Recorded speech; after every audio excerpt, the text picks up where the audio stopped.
So our last speaker is Dave Zehnder, and Dave lives and his family own and operate a cattle ranch in Invermere, as many of you know.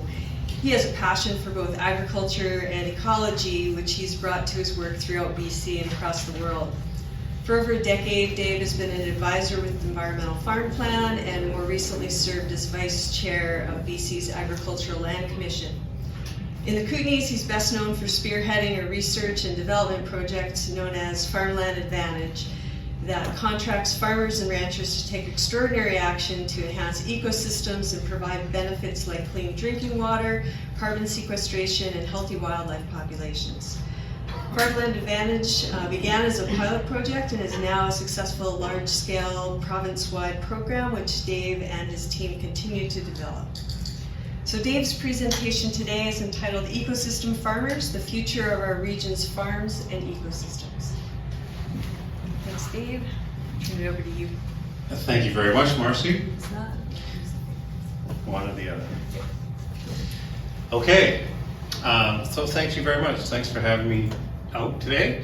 I just was thinking back as we were preparing for this talk about where I was 20 or 30 years ago. And so I was going to ask Dave Hillary, Dave, what were you doing 30 years ago today? Or Conservation officer. You were a conservation officer. And I think that a lot of the people in this room have got stories like that. They were doing some kind of conservation work. I can't make that same claim.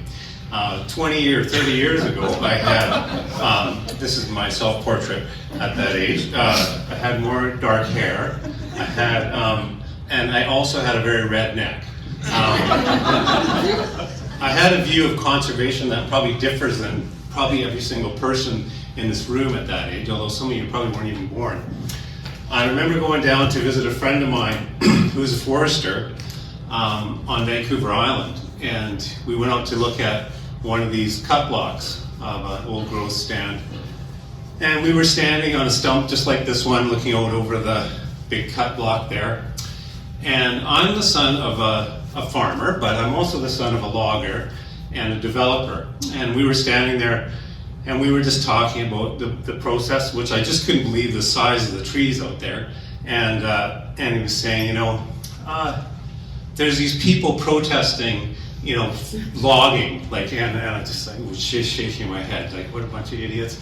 And he said, you know, and some of them are chaining themselves to the equipment. And I said, you know what? I said, I think if I was like a skidder operator and one of those idiots was chained to my skidder, I think I'd run him over. And anyway, so that was me 30 years ago. So Marcy gave us a series of questions. One of them was, what are we working on? Why? And what are some of our findings? I think she mentioned a little bit about Farmland Advantage. I'm not going to dwell on it too much. But basically, we're just working with farmers, contracting them to take extraordinary actions, things that they normally couldn't afford to do on their private land and on their leased lands for the benefit of ecosystem services like clean water and healthy wildlife populations.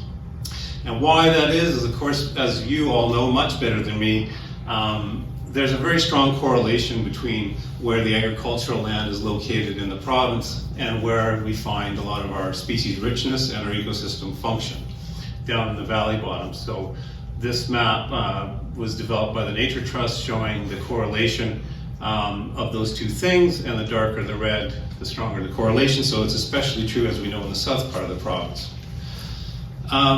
And one very intelligent and enlightened person by the name of Aldo Leopold said once that conservation will ultimately boil down to rewarding the private landowner who conserves the public interest. So I kind of trust his opinion. The good news is, and some of the results that we've been seeing is that it works. We were astounded, we weren't surprised that we could restore some of these impacted ecosystems. Many of you have done the work to tell us that that's possible. But what was surprising to me was the willingness of farmers to participate in these programs. We always thought that we'd have to approach a huge number of farmers to get a very small amount of participation. So we get these big long lists of farmers that we were targeting in a particular region. Say we had 100 farmers on the list, and we'd say we have funding for 10 farmers. But just about every single time, we'd work our way down the list, and the first 10 farmers that we would ask would actually agree to participate. So that was an exciting finding and an unexpected result. Also, we weren't surprised that, and then the next question that Marcy was asking about was like some of the benefits of blending the old and the new. So the old practice of seeing farmland as just a food producing area, that worked okay. We did produce food in British Columbia on those lands, as we see in the Creston Valley here. And the new idea of conservation and the implementation of conservation on farmland, that wasn't surprising. That we could produce both food and a healthy ecosystem at the same time. But one of the surprising outcomes that we came upon more recently was the realization that by also working with the First Nations in the region in combination with the farmers, we had a result that went deeper than just healthy food production and a healthy ecosystem. It also was something along the lines of reconciliation. So we've had some really interesting connections where we're just having the farmers come together as a community with local First Nations, and there's some real unbelievable things that happen when those two groups get together. It's a really interesting and exciting opportunity for a conversation that really hasn't happened a lot, should have happened a long time ago, and we share a lot of perspectives, we found. And one of our partners down on the coast, he's a Stalo chief, he said, you know, Dave, I said, why do you think that is? And he said, well, I think it's because, you know, a lot of people see land, and I know that's not true for this group, but they see land as real estate. It's an investment opportunity, it's a place to put your house, it's a place to put your building. But you know, farmers are talking about the land, working the land, being out on the land, they have a land ethic. And that's true of many First Nations people as well, of course. And so we're very excited about those partnerships. So what is inspiring and bringing us hope for the next 20 years? Well, one thing is that I'm just doing a comparison before and after. So that's me before. My intelligence is still pretty low, but I had more darker hair. I did have the red neck. So now I have more, same level of intelligence, not that great, more gray hair and a less red neck. So that's good news. So if a person like me with a very red neck and a redneck perspective can change, I really think there's hope for this world after all. And since we're in the Creston area, and thanks to Mike for putting this together until midnight last night, this mapping he put together for us. So Conservation Action Forum, we talked about some of those great projects. This is one that came out of the Creston Conservation Action Forum. So one of the things that we identified was the Creston Flats is a very important area ecologically. Many of you know that. And especially when you zoom out a little bit, you see the correlation between where Darkwoods is at. This is Greg Utsick's mapping of the climate change corridors. And do you want to explain it to me? Because you probably do better. No, go for it. Well, so my understanding is that the corridors Greg modeled for and identified would be very important in the context of the predicted climate change and the impacts for the persistence of biodiversity in the region. Is that anyone can correct me, because you all know more about this sort of thing than I do, but He brought a south-north perspective right. to looking at this valley in terms of moving up the west side, crossing over in the Frog Bear area around Duck Lake, and then up the east side of the lake. And that was a cool finding that came out of his analysis. Right. Yeah. So complementary to that, and I guess that's what I was trying to indicate with the arrows, that of course there's that north-south connection, and the east-west connection has long been established as with the Frog Bear project.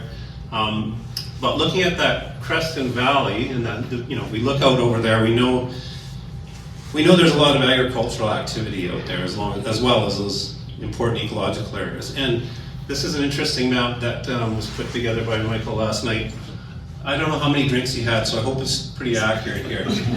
I heard he was at 7. Yeah, okay. So, but this just shows the ownership in the area. So you can see that there's predominantly the Creston Wildlife Management areas, the pink, the lower Kootenay Band lands, or the red lands. They own a lot of the land and a lot of farmland. Is that right, Norm? Is that yeah, okay?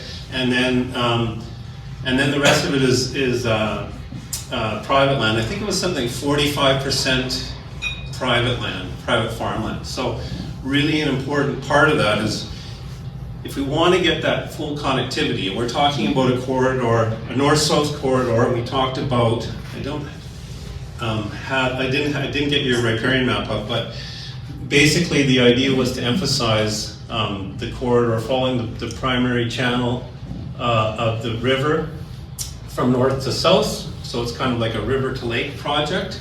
And by working with those three main entities, the private landowners, the First Nations and the Creston Wildlife Area, we think we can achieve some great success restoring some of those impacted riparian areas that have been farmed often right up to the edge or diked and impacted in different ways. And the good news is we have, I think, 3 initial projects going already as a start for that. So we've identified those really important areas, and we've come together as a collaboration to work together to find a way forward on that. And I think that's a really encouraging result, and a direct kudos to the KCP and especially Marcy's effort. And it really gives me hope that we'll be successful in a lot of things that we're going to do in the future. Thank you very much.